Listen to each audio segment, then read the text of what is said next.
कल्पना कीजिए एक भयंकर तूफान की। हवाएं इतनी तेज है कि पत्थर तक अपनी जगह छोड़ दे। आपके सामने दो विकल्प है, एक विशाल और मजबूत दिखने वाला ओक का पेड़ जो अपनी जगह से टस से मस नहीं होता, और दूसरी तरफ है एक पतला सा बांस का पेड़ जो हवा के हर झोंके के साथ जमीन तक झुक जाता है। ऊपर से देखने पर कौन शक्तिशाली लगता है? जाहिर है एक विशाल पेड़, लेकिन जब तूफान थमता है तो नजारा कुछ और होता है। यह विशाल पेड़ अपनी अकड़ की वजह से जड़ से उखड़ चुका होता है, जबकि वह लचीला बांस फिर से सीधा खड़ा होकर मुस्कुरा रहा होता है। आज से 2500 साल पहले चीन के महान दार्शनिक लाओ त्से ने दुनिया को यही रहस्य समझाया था। उन्होंने कहा था, जो सख्त है वह टूटने के करीब है, और जो झुकना जानता है वही जीवित रहता है। आज के इस वीडियो में हम गहराई से समझेंगे कि लाओ त्से की इस विनम्रता और लचीलेपन की फिलॉसफी को अपनाकर हम अपनी मानसिक शांति, कैरियर और रिश्तों को कैसे बचा सकते हैं। लाओ त्से का दर्शन कोमलता बनाम कठोरता। लाओ त्से ने अपनी किताब ताओ ते चिंग में प्रकृति का बहुत बारीकी से अवलोकन किया था। उन्होंने देखा कि जब एक बच्चा पैदा होता है तो वह बहुत कोमल और लचीला होता है, लेकिन जब एक इंसान मरता है तो उसका शरीर सख्त और कठोर हो जाता है। इससे उन्होंने एक निष्कर्ष निकाला, कोमलता जीवन का लक्षण है और कठोरता मृत्यु का। वे कहते हैं कि हम अक्सर मजबूती का गलत अर्थ निकाल लेते हैं। हमें लगता है कि जो अपनी बात पर अड़ा रहे, जो कभी भी झुके ना, जो दूसरों पर हावी रहे, वही ताकतवर है। लेकिन लाओ त्से के अनुसार यह नकली मजबूती है। असली ताकत पानी जैसी होती है। पानी सबसे कोमल है। वह जिस बर्तन में जाता है उसका आकार ले लेता है, लेकिन वही पानी जब बहता है तो बड़े बड़े पहाड़ों और पत्थरों को चीर देता है। झुकना कमजोरी नहीं, एक रणनीति है। अक्सर लोग विनम्रता को डरपोक होने से जोड़ देते हैं। उन्हें लगता है कि अगर वे झुक गए तो लोग उन्हें कमजोर समझेंगे। लेकिन लाओ त्से कहते हैं कि झुकना एक सोची समझी रणनीति है। एक उदाहरण से समझते हैं। जब आपके बॉस या परिवार का कोई सदस्य गुस्से में चिल्ला रहा होता है तो आपके पास दो रास्ते हैं, या तो आप भी चिल्लाएं और रिश्ते को खराब कर दें, जिससे रिश्ता टूट सकता है, या फिर आप उस समय झुक जाएं, यानी शांत रहे और उनकी बात सुने, विनम्र बने। आपका यह शांत रहना उन्हें निहत्था कर देगा। जब तूफान थम जाएगा तब आप अपनी बात बेहतर तरीके से रख पाएंगे।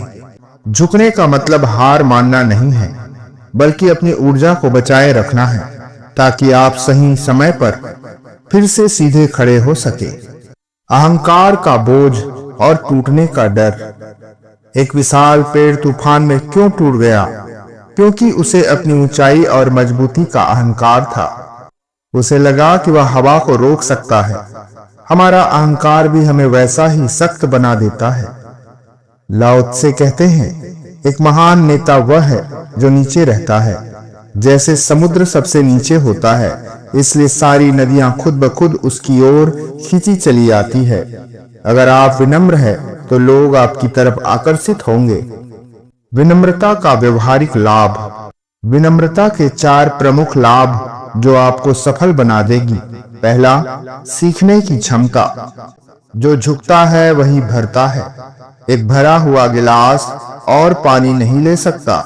अगर आपका दिमाग अहंकार से भरा है कि मैं सब जानता हूं, तो आप कुछ नया नहीं सीख पाएंगे। विनम्रता आपको एक खाली बर्तन की तरह बनाती है, जिसमें ज्ञान का अमृत भरा जा सकता है। दूसरा, मानसिक शांति। कठोर लोग हमेशा तनाव में रहते हैं, क्योंकि वे हर स्थिति को अपने हिसाब से मोड़ने की कोशिश करते हैं। विनम्र लोग फ्लो के साथ चलते हैं। वे जानते हैं कि जो उनके हाथ में नहीं है उसे स्वीकार कर लेना ही बुद्धिमानी है। तीसरा, संघर्षों का अंत। लाओ त्से कहते हैं, जब कोई आपसे लड़ने आए और आपको वहां कोई प्रतिरोध ना मिले तो लड़ाई खत्म हो जाती है। विनम्रता आग पर पानी का काम करती है। चौथा, दीर्घायु और स्थिरता। तूफान आते रहेंगे, आर्थिक मंदी, व्यक्तिगत नुकसान, बीमारियां। जो लोग लचीले होते हैं वे इन तूफानों में खुद को ढाल लेते हैं और अंततः बच निकलते हैं। पानी से सीख लाओ त्से की सबसे बड़ी सीख। लाओ त्से को पानी से बहुत प्रेम था। वे कहते थे कि दुनिया में पानी से ज्यादा कोमल और कुछ भी नहीं, लेकिन जो सख्त है उसे नष्ट करने में इसका कोई सानी नहीं है। पानी कभी चट्टान से नहीं लड़ता।